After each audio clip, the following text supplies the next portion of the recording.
দেশবাসী, আজকে আপনাদের এই গণবিপ্লব, এই অভ্যুত্থানের মাধ্যমে পুরো বাংলাদেশে যেটি হয়েছে সেটি হচ্ছে বাংলাদেশকে সামনে নিয়ে যাওয়া বা বিজয়ের একটি প্রাথমিক ধাপ। এর কিন্তু আরো অনেকগুলো ধাপ রয়েছে। এটির চূড়ান্ত পর্যায়ে যাওয়ার পূর্ব পর্যন্ত আমাদেরকে প্রত্যেকটি স্টেপ অনেক চিন্তা করে ফেলতে হবে। আপনারা মনে রাখবেন, যারা আজকে পরাজিত হয়ে চলে গিয়েছে তারা কখনো একদিনের মধ্যে পুরো বাংলাদেশ থেকে শেষ হয়ে যাবে না।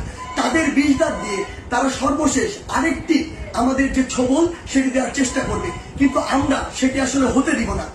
আপনাদের একটি জিনিস মনে রাখতে হবে যে পুরো বাংলাদেশের যে সংখ্যালঘু ভাই বোনেরা রয়েছে তাদেরকে নিরাপত্তা দেওয়ার আপনাদের দায়িত্ব নিতে হবে। তাদেরকে যেন কেউ স্পর্শ না করতে পারে, এটি দিয়ে কোনো ইস্যু যেন তৈরি না করতে পারে।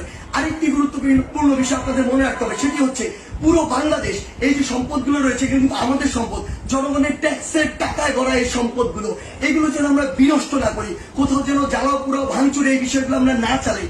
কারণ দিন শেষে আবার আমাদের ট্যাক্সের টাকায় এগুলো আবার পুনঃপ্রতিষ্ঠা করতে হবে।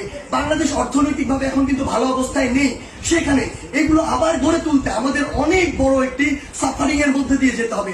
সেই জায়গায় আপনাদের প্রতি অনুরোধ, আমাদের এই কাজগুলো আমাদেরকে রিপ্রেজেন্ট করে।